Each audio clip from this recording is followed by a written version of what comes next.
नमस्कार, आदाब। मैं हूं चौधरी मुनव्वर हसन। आप देख रहे हैं शामली समाचार। आइए नजर डालते हैं इस वक्त की बड़ी खबर पर। जनपद शामली में आज भारतीय किसान यूनियन के राष्ट्रीय प्रवक्ता राकेश टिकैत का हल्ला बोल। शामली जिले की कलेक्ट्रेट में राकेश टिकैत ने किसानों के साथ धरना दिया। किसानों के 650 करोड़ रुपए गन्ना भुगतान व किसानों की अन्य समस्याओं के समाधान की मांग को लेकर प्रदर्शन। भारतीय किसान यूनियन के राष्ट्रीय प्रवक्ता राकेश टिकैत ने भाजपा सरकार पर जमकर निशाना साधा। टिकैत का बयान है कि पहले से ही सुनिश्चित किए गए गन्ने के बकाया भुगतान और बिजली विभाग के खिलाफ धरना कलेक्ट्रेट में अब भारतीय किसान यूनियन के नेतृत्व में शुरू हो गया है। राकेश टिकैत ने कहा कि आम इंसान की बात भी बीजेपी नेताओं को गाली लगती है, जबकि बीजेपी नेताओं के द्वारा दी जा रही गालियां प्रवचन बताई जाती हैं। सही नहीं किया। सरकार किसानों को 14 दिन में गन्ने का भुगतान देने का वादा कर रही थी, लेकिन शामली जनपद में ही 650 करोड़ रुपए अभी भी बकाया है, जबकि 14 दिन में गन्ने का भुगतान होना चाहिए, जो सरकार की वादा खिलाफी है। वहीं उन्होंने बताया कि जनपद में किसान भूमि अधिग्रहण को लेकर धरना दे रहे हैं, लेकिन अधिकारी आगे आगे और किसान भूमि के कागज़ लेकर पीछे पीछे दौड़ रहे हैं। बीजेपी सरकार पर हमला बोलते हुए उन्होंने कहा कि यहाँ बीजेपी का तमगा लो और हर तरीके से सुरक्षित हो जाओ। उनका कहना है कि देश में 2 जेल हैं, तिहाड़ जेल और कार्यालय जेल, जिसमें तमगा लेकर खुले कहीं भी घूम सकते हैं। साथ ही राकेश टिकैत का कहना है कि देश की सड़कों पर दौड़ रहे युवा कहीं जाने वाले नहीं हैं, वो घर वालों का नुकसान करेंगे। बाकी अब देश में क्रांति आएगी, वो लड़ाई लड़नी पड़ेगी। हम लोग किसानों और युवाओं के साथ हैं। राकेश टिकैत ने शामली जनपद की जिला कलेक्ट्रेट में धरना शुरू कर दिया है।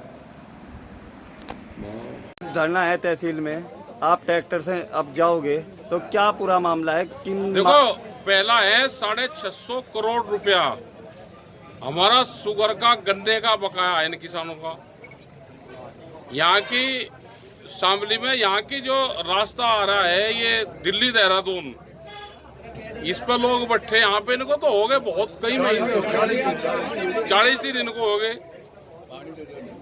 बिजली का ऐसा ही मामला चल रहा। रोज विभाग इनके पीछे रहे या आगे रहे, अपना एक ही जगह बैठेंगे, जो कुछ होगा वही एक ही जगह हो जाएगा, सारे अधिकारी मिलेंगे।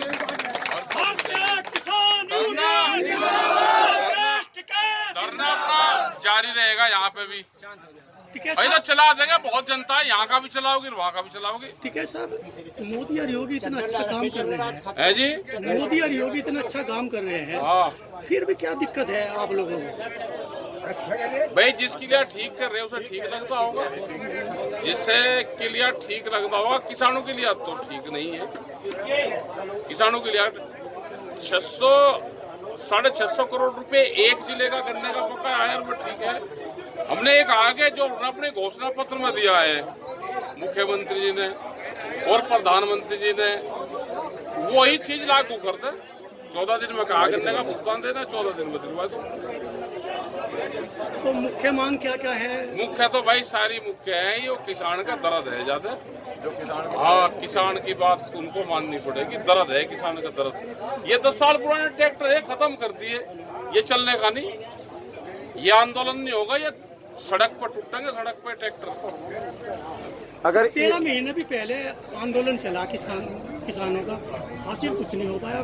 क्यों? जिंदे हैं हासिल, तो सभी मांगे मान ली थी। जिंदे हैं, ये हासिल है। वे हमारे घर पे हमला कर रहे हैं, हम अपना बचाव कर रहे हैं। अब ये लड़ाई संघर्ष, अगर जमीन बचानी है तो संघर्ष करना पड़ेगा, ज्यादा दिक्कत है भाई। हमारी बात तो कुछ कहेगा, हमारे खिलाफ मुकदमा। एक भारत सरकार का मंत्री वो कुछ बात कहे तो उसके प्रवचन, उसके गाली के भी प्रवचन हैं, और हमारे प्रवचनों की भी गाली लगे। मतलब ये हिसाब समझ में नहीं आया। भाजपा का कहना है कुछ किसान ही परेशान है। हाँ, दो चीज है, दो चीज है यहाँ पे। यहाँ पे है कि एक तिहाड़ जेल है, एक तिहाड़ जेल है, एक तो तिहाड़ जेल है।